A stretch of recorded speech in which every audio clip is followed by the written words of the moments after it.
Hey, so I realize I haven't done readings for Cancer, or no, I did Cancer, for Leo, Virgo, Libra, Scorpio, Sagittarius, Capricorn, Aquarius, and Pisces for this week. It's already Friday, but this week's been a little hectic, so I'm just not going to do those ones.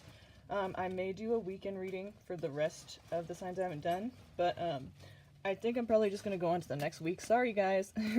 But, you know, sometimes life just does that to you, but right now I want to do a soulmate reading for, I'm going to start off with Pisces, since I should be doing Leo, but I'll do Leo last.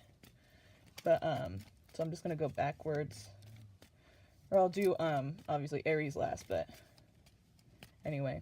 The soulmate reading is for, I just have the Major Arcana right here.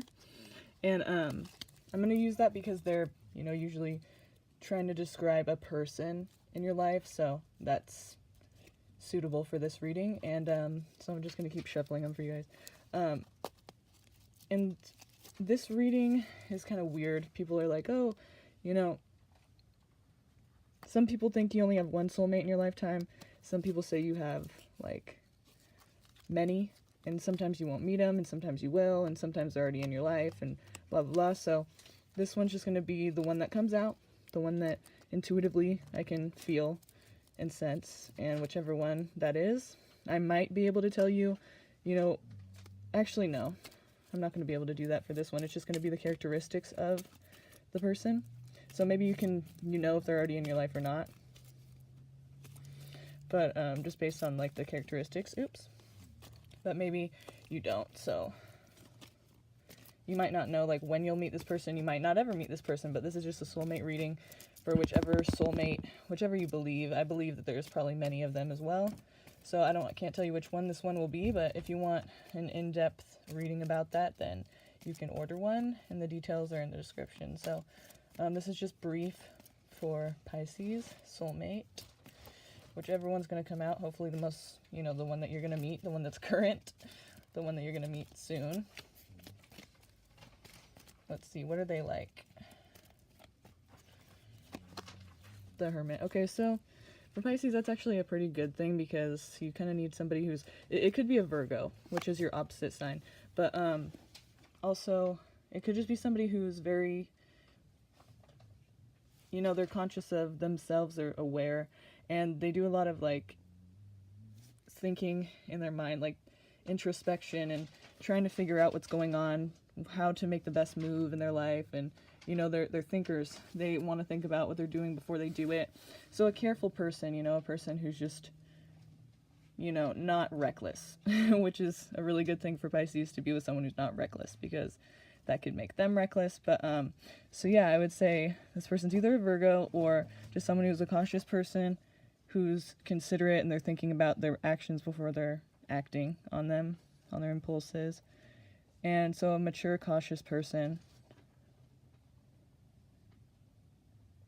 Not really sure whether it's someone, I guess it's not saying what time you'll meet them. So age right now I'm not sensing, but someone who's definitely, you know, if they're going to be with you, they're thinking about, like, they're devoted, because they're thinking about that I want to be with this person, you know, because they're thinking about things before they do them. They're not just doing anything to be with anyone. They're not desperate. So someone who's wise.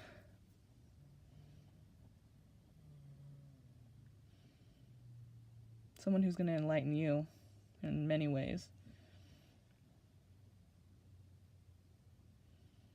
They might have kind of a problem with their blood pressure, or something to do with, maybe they live in an area that's hot all the time, because you see how, I'm trying to sense, like, what characteristics, what they would look like, and you see the red on his hands and his face. I'm just sensing something about heat or blood pressure, or something that's kind of a little off.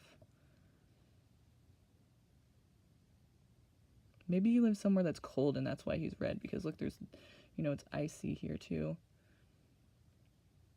But definitely somebody who's going to enlighten you. Someone who's very smart, because you see this here. It's like lighting the path. Even though this guy has like a really gray beard, really long gray beard, I don't think this person's old. I don't think that you're gonna meet this person when you're really old, or that they'll be really old. I think that just means more like they're wise and they're careful, you know, kind of like an older person is, not just reckless. So let's see.